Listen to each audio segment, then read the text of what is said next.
광고는 우리 또래 모임이 있었습니다. 어제부터 이제 첫 번째 또래 모임, 우리 태그 또래 모임이 있었는데요.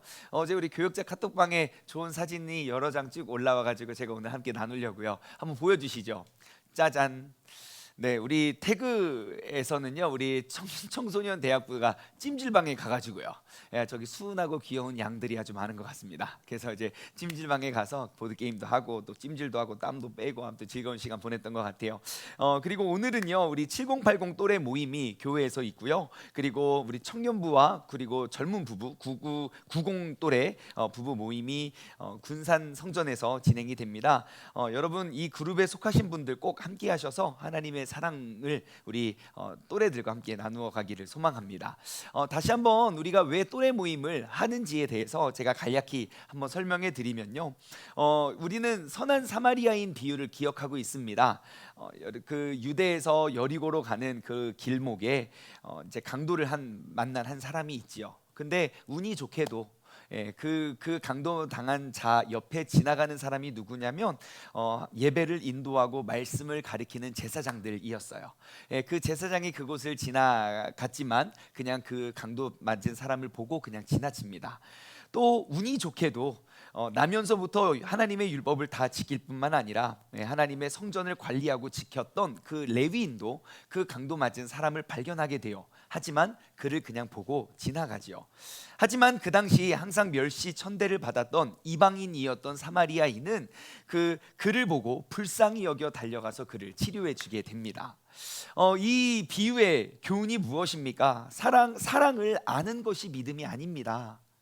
사랑을 가르치는 것이 그리스도인이 아니라요, 사랑을 나누고 사랑을 하는 사람들이 그리스도인이라는 것이지요.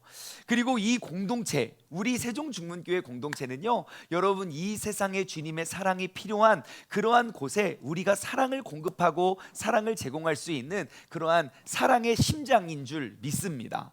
여러분 우리 모두가 서로를 더 돌아보고 우리 모두가 연합하고 하나 되어서 우리가 그 사랑을 뿜어내서 세상에 그 주님을 알지 못하는 모든 사람들에게 그 사랑을 공급할 수 있는 우리 모두가 되길 소망합니다.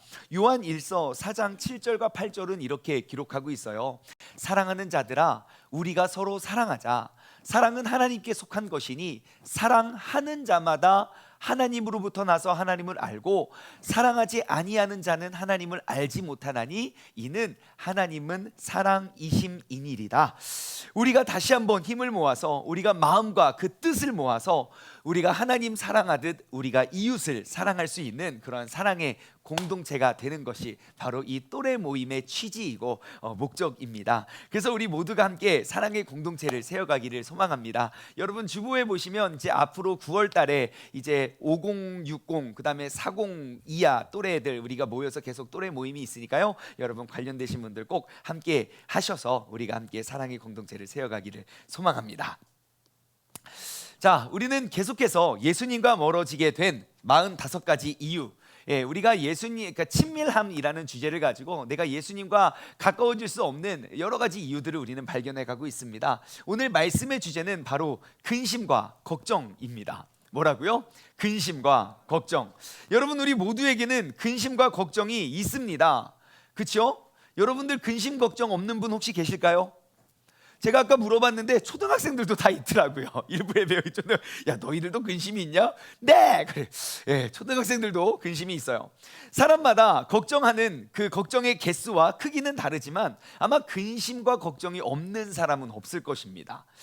제가 이렇게 근심과 걱정이라는 주제를 가지고 말씀을 준비하는데요, 말씀을 준비하는 내내 제 마음의 근심과 걱정이 정말 말끔히 사라졌겠죠?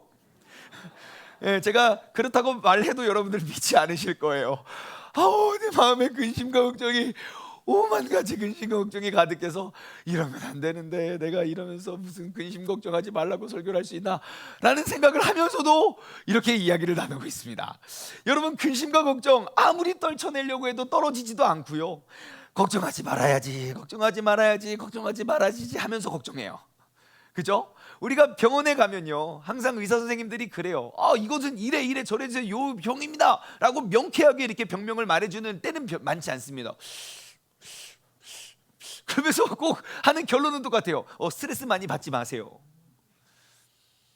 알아요. 스트레스 안 받으면 된다는 거 나도 알아요.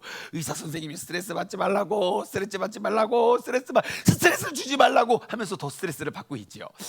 자, 여러분, 그런데 혹시 여러분들이 늘 가지고 있는 그 근심과 걱정을 여러분 그것을 혹시 눈에 보이도록 손에 기록해 본 적이 있으십니까? 내가 머릿속으로 정말 많은 근심과 걱정 속에 우리는 쌓여 있어요. 근데 머릿속으로 생각을 하면요, 그 하나의 근심이 수백 수천 가지로 금방 확장돼요. 그런데 내가 뭐 때문에 이렇게 복잡하나, 한번 여러분들의 근심과 걱정거리를 한번 이번 한 주 동안 손으로 한번 기록해 보는 시간을 가졌으면 좋겠어요. 오늘 말씀의 적용 질문 벌써 알겠죠? 네, 내가 무엇을 걱정하는가? 여러분, 어느 한 순간 한 시점에는요, 내가 가지고 있는 그 근심거리, 걱정거리를 한번 글로 적어보는 시간을 가지면 참 좋을 것 같아요. 왜냐하면요, 내가 근심거리를 손으로 이렇게 기록하다 보면 우리는 금방 깨닫게 되는 사실이 있습니다. 무엇이냐? 내가 근심하고 걱정하고 있는 대부분의 것들이 비현실적이라는 거예요. 내가 느낌은 당장 그럴 것 같고 반드시 그렇게 될 것처럼 우리가 느끼지만, 내가 그것을 한번 기록해보고 한번 그것을 한번 쭉 보십시오. 이것이 내 생애에는 일어나지 않을 것들이 대부분입니다. 그래서 실제 연구학자에 따르면요, 걱정의 90%는 절대 일어나지 않는 걱정들이래요.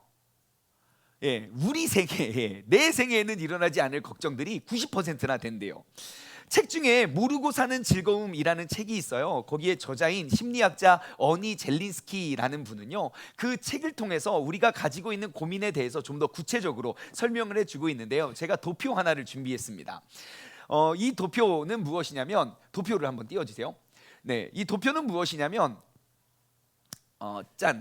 걱정에 대한 연구예요. 그래서 그 어니 젤린스키라는 사람이요, 사람들의 이제 근심과 걱정거리를 쭉 연구를 했어요.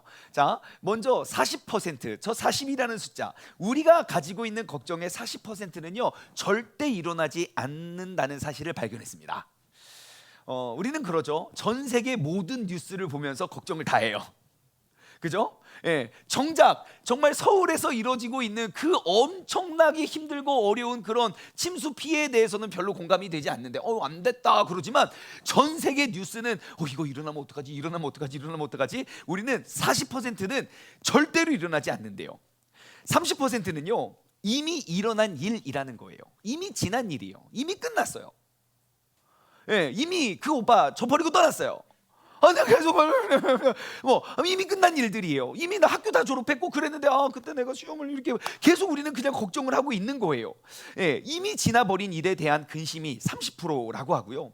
22%는요 굳이 걱정할 필요도 없을 정도로 사소한 거래요. 정말 사소한 거 있잖아요. 요 며칠 전에도 교회에 물이 들어왔대요. 그래서 내가 교회에 다녀오리다 하고 집을 나섰는데, 벼락 맞으면 어떡해요? 그냥 그랬죠. 벼락 맞으면 할렐루야라고. 얼마나 운이 좋은 사람입니까? 평생 70억 명 중에 벼락을 맞는 사람이 몇 명이나 있겠습니까? 그러니까 정말 사소한 거, 그러니까 근심하지 않아도 될 만한 것들을 우리는 근심을 한다는 거예요. 그럼 이제 남은 거는 8%밖에 없어요. 4%는요 걱정해봤자 어쩔 수 없는 일들이래요. 야, 그거 걱정한다고 뭐가 달라지냐? 정말로 달라지지 않아요. 우리가 아무리 걱정해도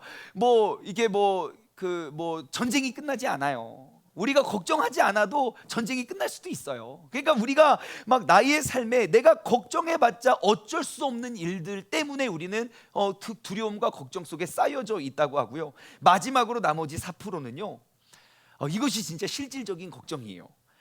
우리가 충분히 나의 노력과 나의 힘으로 바꾸어 놓을 수 있는 일들이래요. 그러니까 내가 걱정만 하니까 그냥 근심과 걱정이 떠나지 않고 계속 그 자리에 있지, 내가 열심히 노력을 하면 충분히 우리에게 주어진 힘으로 바꾸어 놓을 수 있는 문제라는 거예요. 어제 아침에 우리 교육관에 물이 범람했대요. 본당은 많이 항상 물이 이렇게 오는데 교육관에 물이 넘친 적은 없었거든요. 그거 걱정. 그래가지고 갔지요. 딱 출동을 해 보니까 배수구가 막혔어요. 뻥 뚫었죠. 그런 거예요. 내가 그것을 해결하지 않으면 그냥 그대로 있는 걱정거리지만 우리가 노력하면 충분히 해결해 놓을 수 있는 그런 문제가 4%밖에 되지 않는다는 거예요. 여러분, 제가 아까 그랬죠. 여러분들의 근심과 걱정 이번 한 주 동안 한번 손으로 적어보라고요. 그리고 그 적어놓은 것들을 이 표에 한번 대입해 보십시오. 내가 진짜 가지고 있는 근심 걱정은 어떠한 것들인가? 대부분이 절대로 이루어지지 않을 것들일 거예요. 혹은 이미 일어난 일들, 그것이 70%나 돼요. 그리고 굳이 내가 걱정하지 않아도 될 것은 22%, 내가 열심히 노력하며 충분히 해결할 수 있는 일들이 우리가 가지고 있는 걱정들이라는 것입니다. 여러분, 현대인의 삶이 다양해지면 다양해질수록 우리의 근심과 걱정도 다양해지고 있습니다. 이것이 정말 아이러니예요. 우리가 지식이 쌓이면 쌓일수록 예전에 고민하고 걱정했던 것들이 없어져야 맞는 거 아닙니까? 내가 지식이 없으니까 근심하고 고민할 수 있지만 내가 그것을 해결할 수 있는 지식이 생기면 근심거리가 떨어져 나가야 되는데, 참 이상하게도 우리가 지식이 쌓이면 쌓일수록 더욱더 많은 정보를 얻으면 얻을수록 더욱더 많은 답을 얻는 것이 아니라 더욱더 많은 근심과 걱정거리가 늘어난다는 거예요. 여러분, 유튜브를 한번 딱 켜보십시오. 유튜브 켜보면요, 유튜브는 나의 속마음과 나의 마음의 상태를 다 알고 있습니다.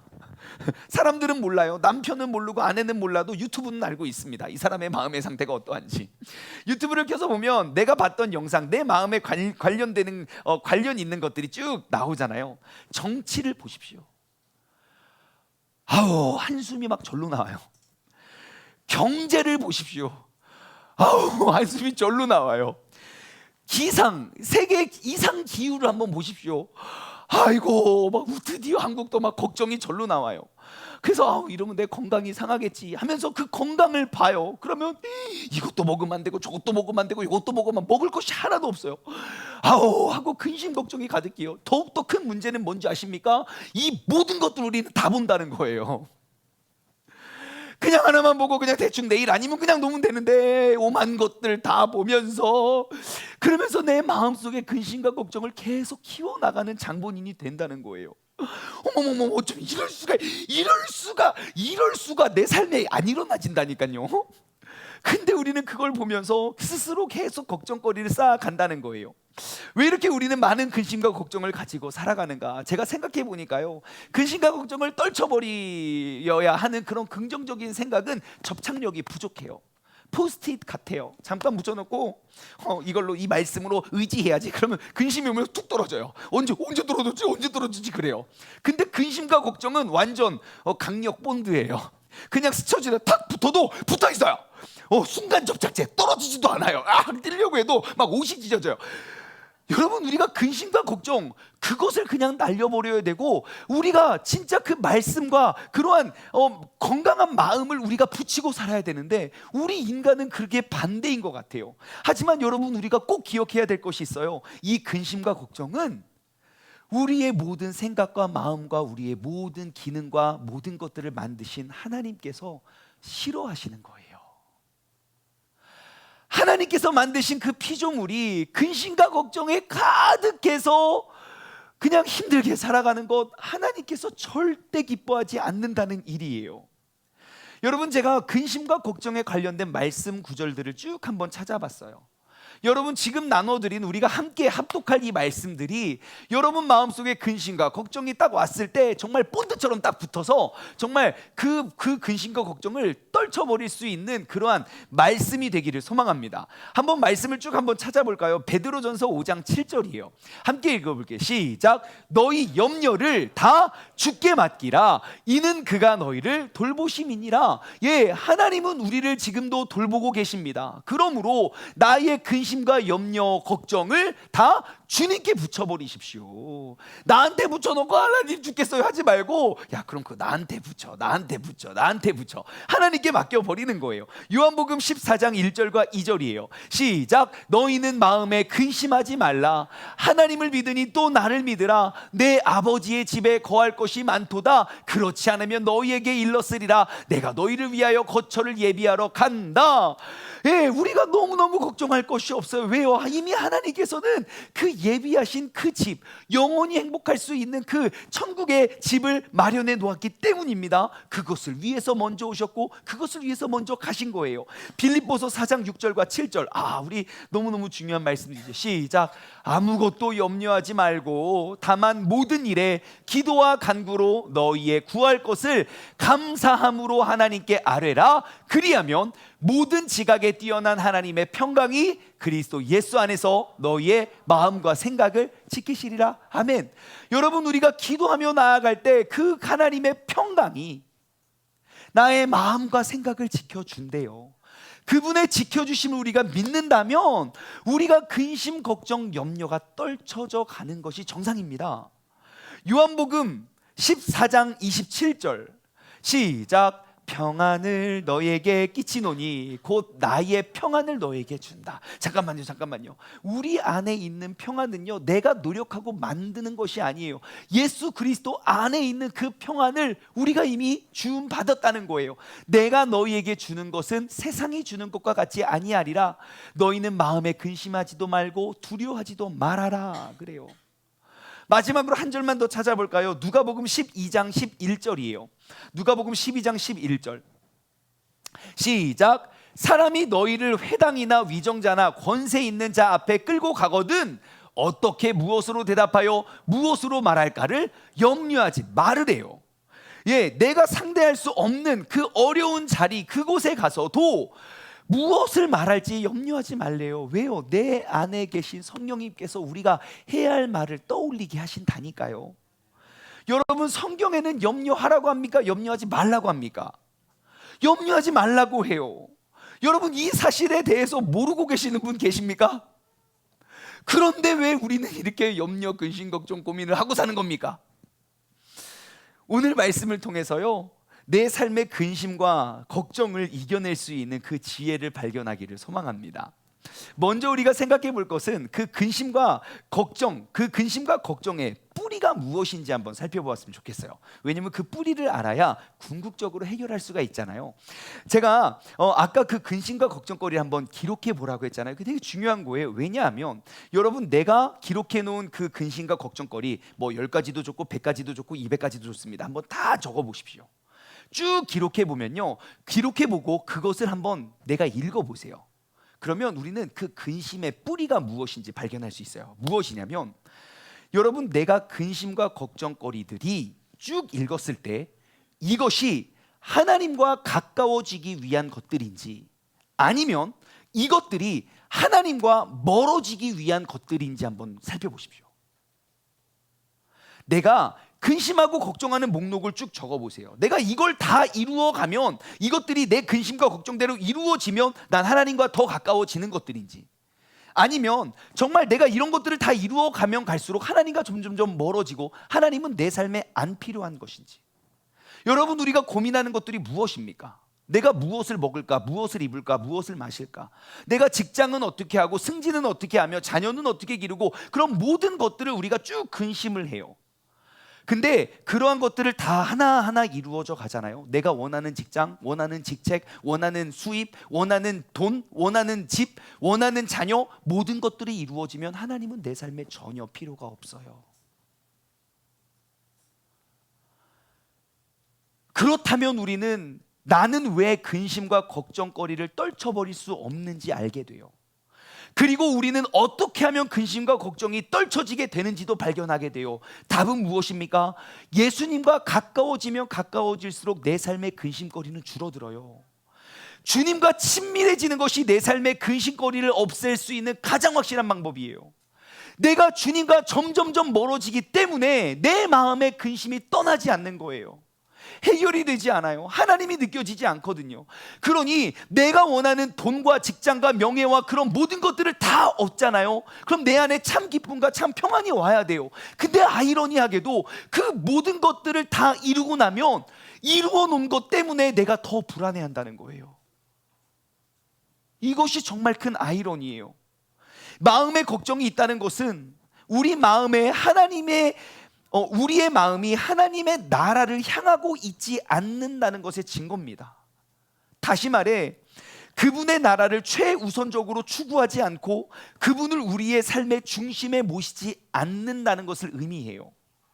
우리가 크게 걱정하는 것들의 주제들이 뭡니까? 안정된 수입, 건강, 사회적 인정, 자신과 가족의 심신의 건강, 우리 자녀들이 나보다 더 잘 되는 거. 여러분, 설령 이런 것들이 다 이루어지면 나의 근심이 사라지겠습니까? 절대 그렇지 않습니다. 그러므로 방향이 잘못된 거예요. 하지만 예수님께서는 우리가 늘 하고 있는 그 근심과 걱정에 대해서 이렇게 주님께서 말씀하십니다. 마태복음 6장 31절과 32절이에요. 함께 읽어볼까요? 시작. 그러므로 염려하여 이르기를 무엇을 먹을까, 무엇을 마실까, 무엇을 입을까 하지 말아라. 이것은 다 이방인들이 구하는 것이니라. 너의 하늘 아버지께서 이 모든 것이 너에게 있어야 할 줄을 아시느니라. 아멘. 이러한 것들은 다 이방인들이 구하는 것이래요. 그리고 예수님께서는 이렇게 대안을 주십니다. 그 밑에 33절 시작. 그런즉 너희는 먼저 그의 나라와 그의 의를 구하라. 그리하면 이 모든 것을 너희에게 더하시리라. 아멘. 여러분, 우리가 이방인이 아니라 하나님의 자녀이고 우리가 하나님과 상관없는 자가 아니라 우리가 그분께서 택하여 부르신 선택받은 백성들이라면 여러분, 우리는 반드시 근심과 걱정이 내 삶에 예수님과 가까워질 수 없게 만드는 죄임을 인식하고 그 죄를 뽑아내야 할 줄 믿습니다. 오늘 이 말씀을 통해서 내 삶의 근심과 걱정의 죄를 이겨낼 수 있는 그 지혜를 우리가 발견하고 우리가 이제 그 근심과 걱정을 하나님의 말씀으로 녹여낼 수 있는 우리 모두가 되길 소망합니다. 오늘 본문 말씀은 출애굽기 14장입니다. 여러분, 출애굽기 14장은 유명한 장이에요. 바로 홍해 바다 사건이 기록되어 있습니다. 우리가 근래에 요즘에 이제 우리 큐티 본문이 바로 이제 출애굽기여서 이제 연관된 내용들인데요. 하나님께서 10개의 재앙을 통해서 애굽에 가득했던 그 우상들을 다 제거하십니다. 그동안 애굽이 신이라고 모셨던 그러한 10개의 신들을, 강력한 10개의 신들을 하나님께서 하나씩 쳐 나가십니다. 그리고 하나님의 그 우상들을 무너뜨림을 통해서 하나님의 위대하심과 하나님의 능력을 이스라엘 백성들 뿐만 아니라 애굽에 있는 백성들 뿐만 아니라 그 애굽의 왕 바로에게까지도 그 능력을 보여주고 인정하셨습니다. 그리고 마침내 애굽을 떠나는 이스라엘 백성이에요. 다시 말해 10재앙의 기간 내내 하나님의 아주 특별하고 아주 놀라운 사랑을 경험했을 거예요. 왜냐? 10개의 재앙이 임하는 동안에 이스라엘 땅은 평온했거든요. 모든 나라, 모든 민족이 새까만 어둠에, 칠흑 같은 어둠이 있을 때 이스라엘 백성 속에는 빛이 있었어요. 모든 장자가 다 죽어나가서 모든 첫 번째 것들이 다 죽어서 온 나라가 그런 막 곡소리가 들려질 때 이스라엘 백성들은 죽은 자가 없었다고요. 그렇게 특별한 하나님의 관심과 사랑을 받았던 이스라엘, 그들이 이제 그들의 원함대로 하나님의 계획대로 이제 출애굽을 하여 떠나는 장면이 바로 오늘의 모습입니다. 전능하신 하나님, 이들이 딱 그 출애굽할 때 여러분, 이들의 마음이 어떠해야 할까요? 10개의 재앙을 할 때 우리만 행복해요. 우리만 편했어요. 하나님은 우리를 치지 않았어요. 이제 드디어 우리 출애굽한다 와 하고 나갔을 때 10재앙을 지켜보고 그리고 마지막 장자의 재앙까지 승리하시고 딱 그곳을 떠났을 때 이스라엘 백성들의 마음은 어땠을까요? 와, 전능하신 하나님, 우리의 원수를 물리치신 하나님, 승리하신 하나님, 하나님을 찬양합니다 하고 나와야 되는 거 아닙니까? 근데 그 사람들이 애굽을 딱 떠나자마자 했던 말들이 이런 겁니다. 애굽의 군대가 뒤쫓아오는 모습을 보고 오늘 본문 말씀 11절과 12절이에요. 그들이 10개의 재앙을 보고 그 전능하신 하나님의 능력과 계획하심을 알고 떠났던 자들의 고백이에요. 그들이 또 모세에게 이르되 애굽에 매장지가 없어서 당신이 우리를 이끌어 이 광야에서 죽게 하느냐? 어찌하여 당신이 우리를 애굽에서 이끌어내서 우리를 이같이 하느냐? 우리가 애굽에서 당신에게 말했잖아요. 말한 거 딱 이거에 내가 이럴 줄 알았어 라고 하면서 이야기해요. 우리를 내버려 두세요. 우리가 애굽 사람들을 섬길 것이고 섬긴다고 말했잖아요. 애굽 사람들 섬기는 것이 광야에서 죽는 것보다 훨씬 낫습니다 라고 불평불만을 쏟아놔요. 여러분, 이들의 불평불만이 어디서부터 온지 아십니까? 그들 마음속에 있던 근심과 걱정이요. 내가 이럴 줄 알았어. 그냥 나가서 고생하느니 그냥 여기서 있는 게 낫지. 그 두려움과 염려 때문에 그들의 불평불만이 나왔어요. 여러분, 사실 이 말씀을 한번 묵상해 보십시오. 이들이 근심하고 걱정하는 대로 이루어진 것 하나도 없어요. 왜? 제가 말했잖아요. 우리의 근심 걱정 중에 내 생에 일어나지 않을 일들이 대부분이라고요. 여러분, 실상은 일어나지도 않았고 앞으로도 일어나지도 않을 일들에 대해서 근심과 걱정이 많았던 이스라엘 백성들은 아무리 하나님께서 아무리 큰 그러한 재앙을 내리시고 그 심판으로부터 우리를 구원해 주셨어도 눈앞에 보여지는 그 근심 속에서 또 다른 불평불만을 고백한다는 것을 발견하게 돼요. 분명히 하나님의 계획은 다른 곳에 있었어요. 하나님은 단 한 번도 나의 계획이 이랬다가 저랬고 바뀐 적이 없어요. 다시 말해, 하나님의 그 계획을 바라보고 나아가면 되지만 그 계획이 보이지 못했던 그러한 이스라엘 백성들은 늘 불안한 거예요. 하나님의 시나리오는요, 이스라엘 백성들의 구원과 회복이에요. 하물며 그들을 왜 출애굽해서 죽이시겠습니까? 그들을 죽일 계획도 없었는데 그 모든 근심과 걱정을 다 하고 그 절망 속에 빠져 있었어요. 왜 그럴까요? 하나님과 소통이 없었기 때문이에요.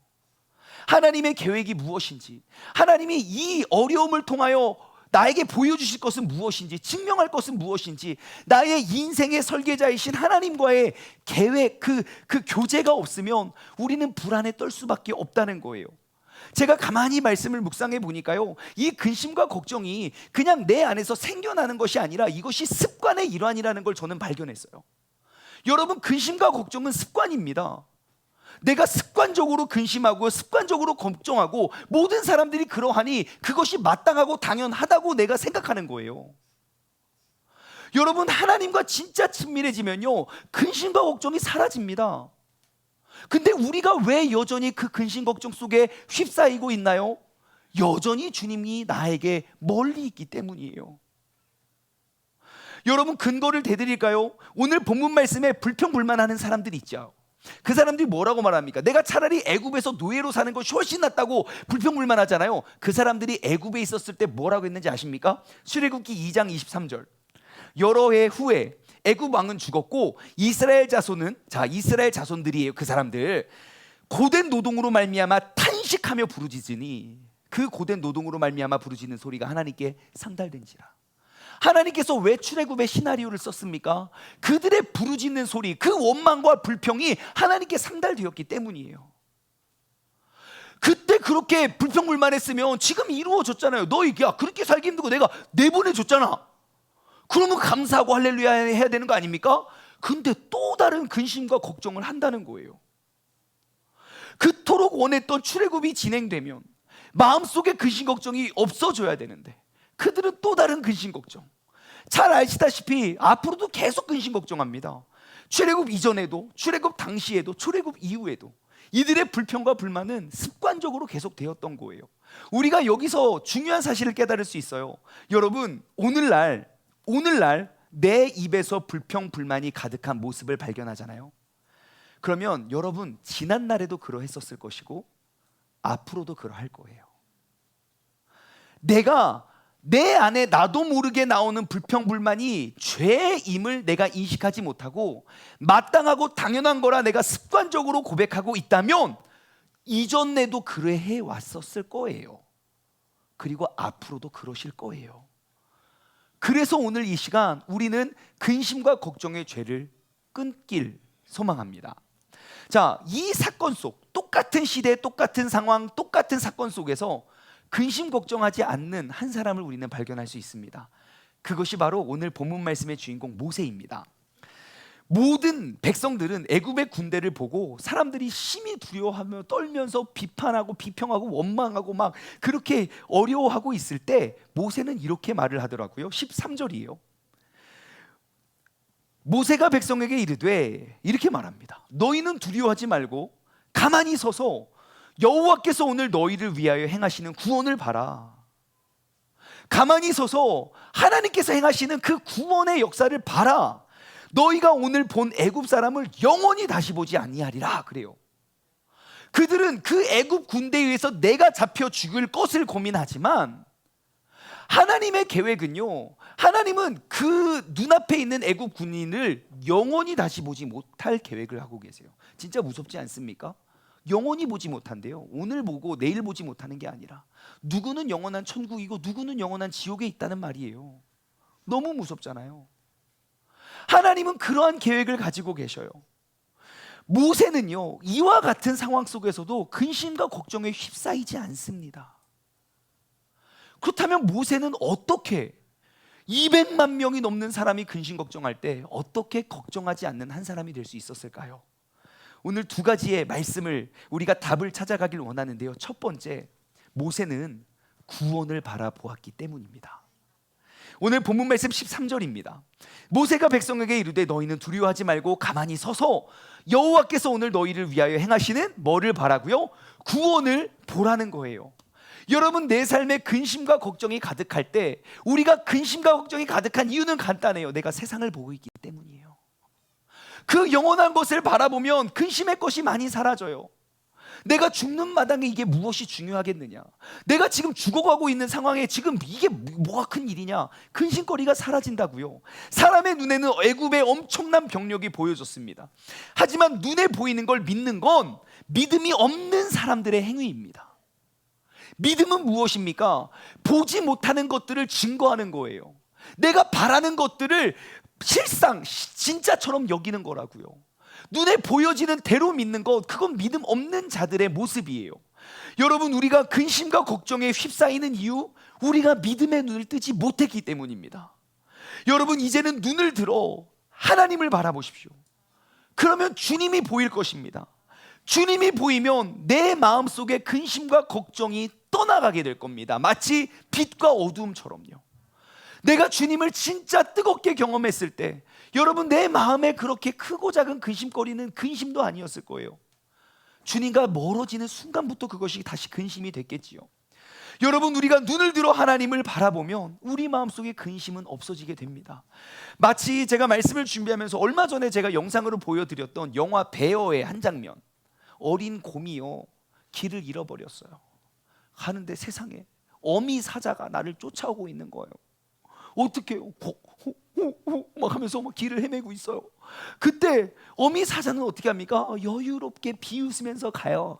히히 하면서 막다른 골목에 탁 봉착했어요. 더 이상 도망갈 곳이 없어요. 어떻게 하고 있을 때 그 곰이 어떻게 합니까? 예? 싸워요? 못 싸워요. 져요. 위협하죠. 뭐라고요? 빵! 빵! 막 내가 할 수 있는 최고의 소리를 내요. 빵! 그때 사자가 어떻게 합니까? 비웃습니다. 하면서 비웃어요. 근데 그 어린 곰은 할 수 있는 게 그거밖에 없어요. 빵! 빵! 하는데 갑자기 우와! 소리가 나요. 왜죠? 나의 작은 신음에 나의 부모님이 반응하는 거예요. 여러분, 나는 연약해요. 근심, 걱정거리 내가 해결할 수 없어요. 그러니까 나의 부모님께 나아가는 거예요. 그것이 우리의 삶의 근심을 이겨내는 힘이에요. 제가 말씀을 준비하는데 오래전에 봤던 그 부르의 명작 라이온 킹의 생각이 나더라고요. 여러분, 혹시 그 만화 영화 보셨습니까? 그거 굉장히 저는 복음적인 내용이라고 생각을 해요. 왜냐하면 잘 봐요. 뭐 많은 스토리가 있지만 그 심바가 있어요. 심바. 아버지는 무파사. 그 다음에 삼촌은 스카. 기억나시죠? 심바가요, 항상 그 아버지의 그 바운더리 안에 있었어요.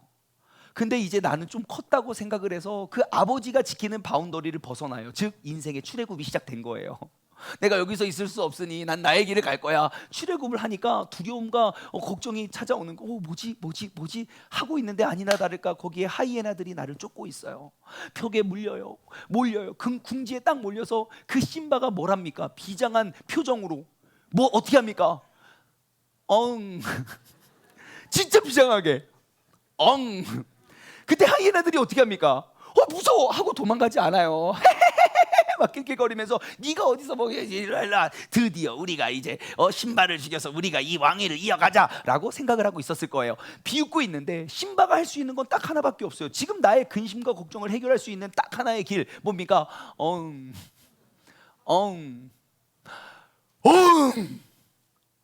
여러분, 그게 바로 기도입니다. 나의 작은 입으로, 나의 작은 목소리로 하나님께 부르짖는 것, 그것이 바로 기도예요. 나의 부르짖음 속에 하나님의 모습이 보여지고 하나님의 음성이 들리게 되는 거예요. 그러면 어느덧 내가 나를 둘러싸고 있는 근심과 걱정은 온데간데 없이 사라집니다. 왜요? 그분은 능력이 많으신 분이거든요. 여러분, 근심과 걱정이 내 눈앞에 가릴 때 고개를 들어 구원을 바라보십시오. 하나님을 바라보십시오. 그 안에 하나님의 능력이 있고 하나님의 계획은 나를 그 상황 속에 죽이는 계획을 하지 않으시기 때문입니다. 저는 이 근심과 걱정 안에 있던 사람들의 그 근심과 걱정 안에 있는 사람과 그 밖에 있는 사람의 차이가 무엇인지 발견했어요.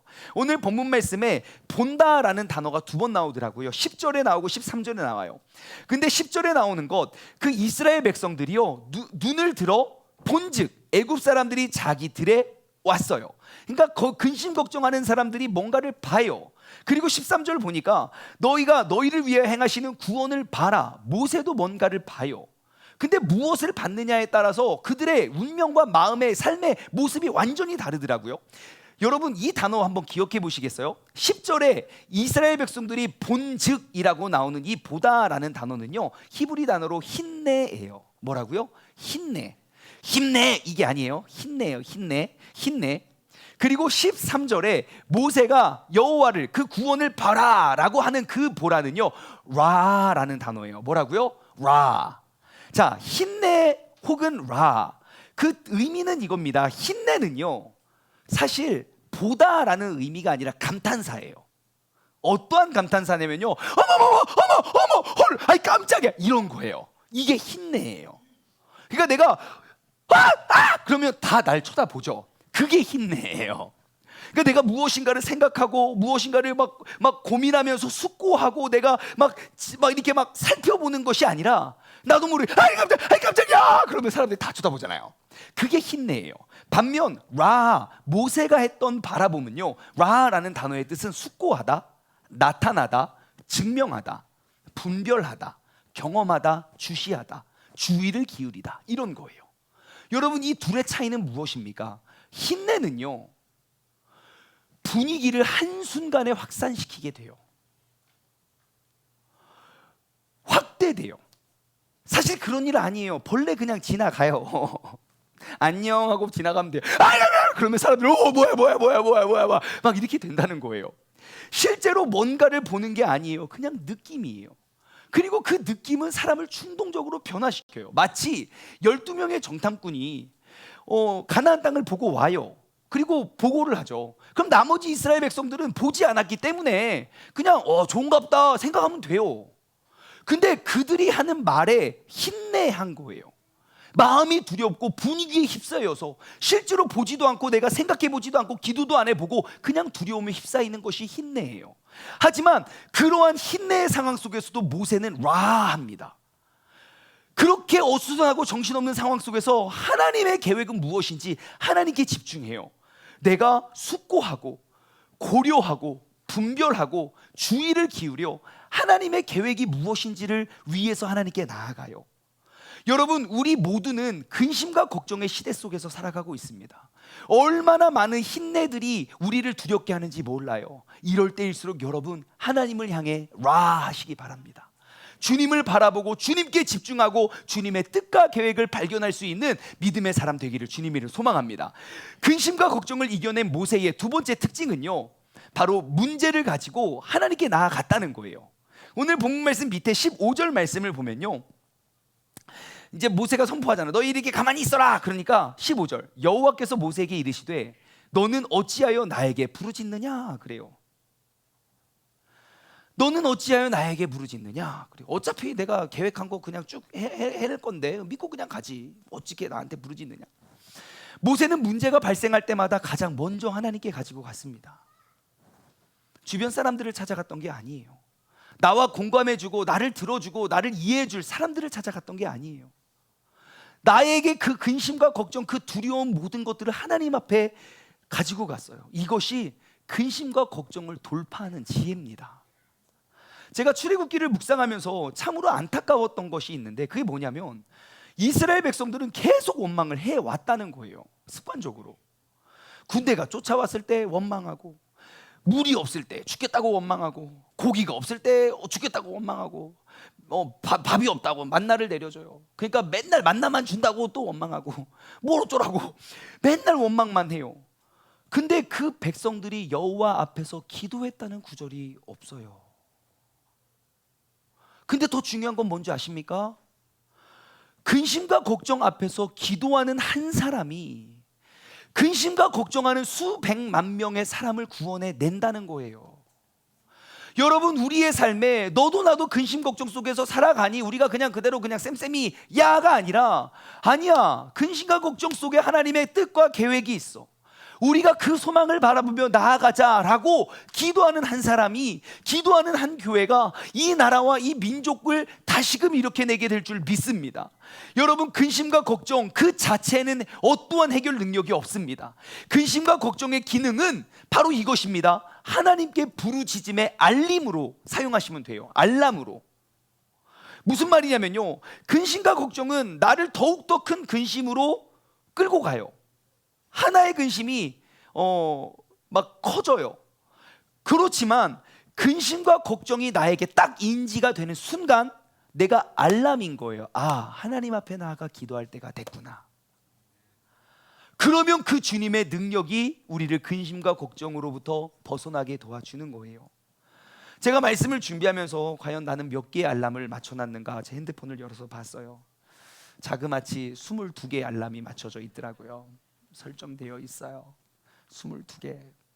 알람이 없으면 저는 엄청나게 빵꾸가 많이 날 거예요. 제가 왜 이렇게 많은 알람을 맞춰놨을까요? 내가 생각하지 못하고 내가 기억하지 못할 때 나에게 알려주기 위함이에요. 아, 지금은 일어나서 새벽 예배 갈 시간이야. 아, 지금 일어나서 예배에 갈 시간이야. 아, 지금 신방할 시간이야. 지금은 운동할 시간이야. 뭐 할 시간이야. 뭐 할 시간이야.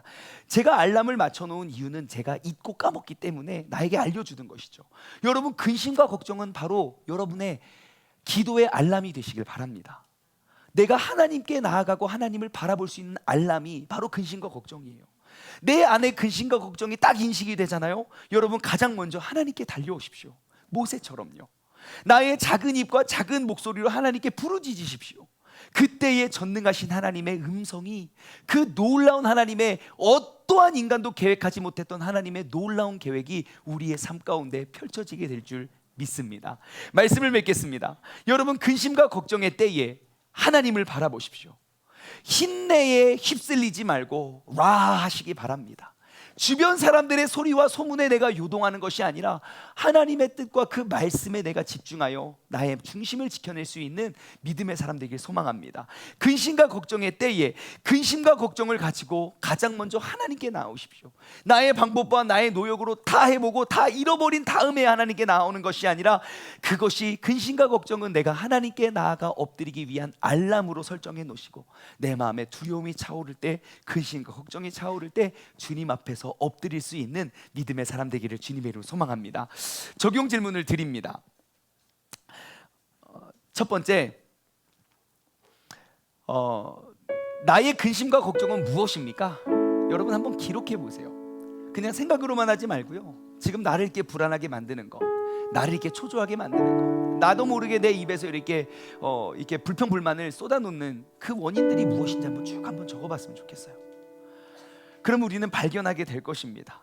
아, 이것이 정말 내 생에는 일어나지 않을 일들이 정말 많구나. 두 번째는요, 여러분, 내 삶의 근심과 걱정의 순간 나는 어떻게 대처하십니까? 나는 누구를 쫓아가며 무엇을 행하십니까?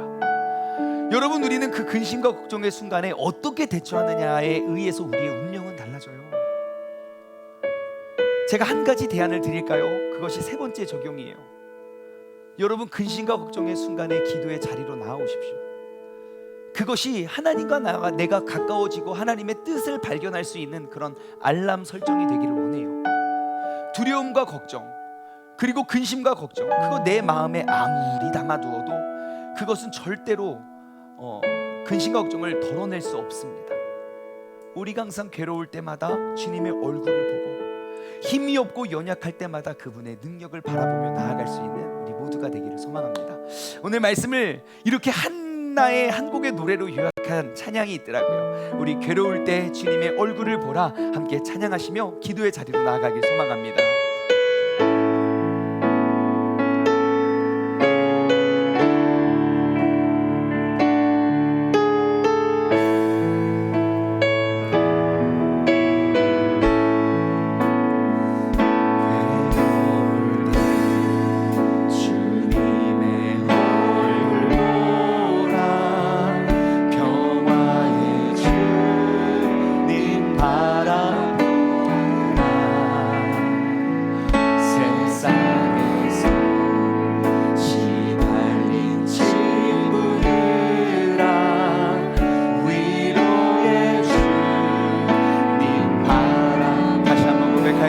괴로울 때 주님의 얼굴을 보길 원합니다. 주님의 얼굴 보라 평화의 주님 바라보아라. 세상에서 시달린 친구들아 위로의 주님 바라보아라.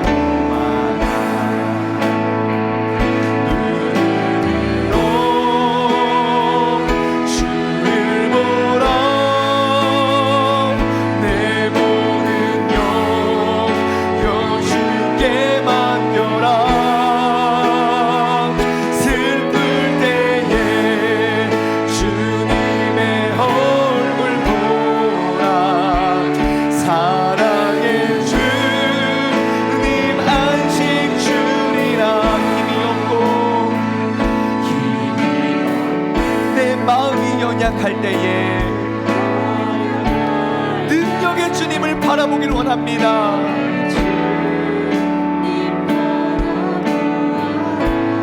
주의 이름을 부르는 모든 자는 주님께서 힘주시고 늘 지켜주십니다. 다시 한번 고백할까요? 힘이 없고 나의 마음이 연약해졌을 때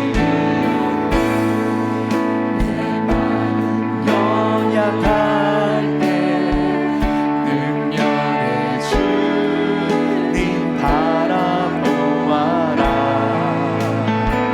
주의 부르는 모든 자는 힘주시고 늘 지켜주시는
기도하며 나아가길 원합니다.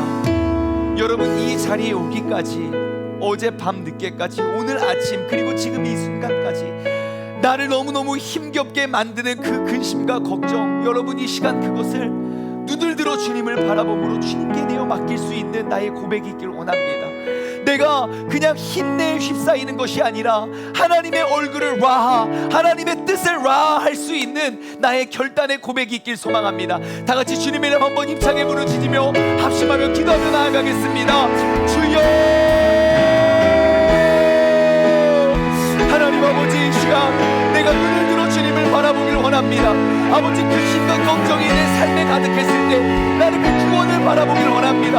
아버지, 사람들의 이야기와 소리 소문, 아버지 내 생에는 절대로 일어날 수 없는 수많은 것들에 의해서 나는 걱정하고 근심하고 염려하고 두려워하고 아버지, 나는 그 상황 가운데 살아가고 있지만 있지만 아버지 이 시간 내가 그 흰내에 휘둘리는 것이 아니라 하나님을 할 수 있는 주의 깊게 바라보고 주님을 우리가 붙잡고 의지하며 나아갈 수 있는 믿음의 잔리를 낼 수 있도록 주님께서 역사하여 주시옵소서. 아버지 이 시간 내 마음의 근심과 걱정의 죄와 아버지 내가 전쟁을 선포합니다. 아버지 내가 쓰러지지 않고 내가 굳게 서기를 원합니다. 아버지 하나님 주님께서 이 시간 우리의 마음과 생각을 주장하여 주셔서 내가 근심과 걱정이 있을 때마다 주님 앞에 찾아나 엎드리고 주님께 우리가 모든 것들 내어 맡기고 온전히 주님께 더욱더 기쁨이 될 수 있는 능력의 사람 믿음의 자녀들 되게 하여 주시옵소서. 내가 눈을 들어 주님을 바라보기를 원합니다. 아버지 하나님 내가 눈을 들어 아버지 주님을 하기를 원합니다. 아버지 하나님 주님께서 오늘 이 시간 예배드리는 우리의 마음과 생각 주장하여 주시고 내 삶의 모든 근심과 걱정 염려와 두려움 불평과 불만의 모든 죄악들을 나사렛 예수의 이름으로 우리가 차단하고 끊어낼 수 있는 믿음의 자녀들 되게 하여 주시옵소서. 하나님 아버지 감사합니다. 내 안에 이전에도 그랬고 지금도 그랬고 내 안에 그 근심과 걱정 두려움과 염려가 떠나지 않는 이유는 내가 여전히 하나님께서 너무 멀리 계시기 때문입니다. 하나님 이제는 내 안에 근심과 걱정이 나의 모든 감정을 빼앗아가고 나의 모든 해야 할 일들 그 우선순위를 파괴시킬 때 그 근심과 걱정이 하나님 앞에 나아가 주님의 이름을 부르짖는 알람이 되게 하여 주시옵소서. 이것이 바로 주님께서 우리에게 요구하시는 것이고 이것이 바로 하나님께서 우리를 만드시고 우리에게 근심과 걱정을 허락하여 주신 하나님의 뜻임을 우리가 발견합니다. 이제는 근심과 걱정을 나의 힘과 나의 능력 또 사람의 힘과 사람을 의지하여 우리가 어떻게 해서든지 이겨나가려고 하는 것이 아니라 그 모든 것들을 하나님 앞에 내어놓고 우리가 눈을 들어 그 구원을 바라보고 구원을 할 수 있는 우리 모두가 되어서 모든 근심과 걱정으로부터 우리가 이제 자유로 주님과 더욱더 친밀해질 수 있는 믿음의 사람 되게 하여 주옵소서. 이제는 우리 주 예수 그리스도의 은혜와 아버지 하나님의 무한하신 사랑하심과 성령님의 교통하심이 이제는 근심과 걱정의 상황 속에서 눈을 들어 주님을 주님을 바라보길 소망하는 사랑하는 우리 세종 중문 가족들 머리 위에 그리고 이 시간 영상을 통해 예배드리는 모든 사람들 머리 위에 이제로부터 영원토록 함께 하시길 간절히 축원하옵나이다. 아멘.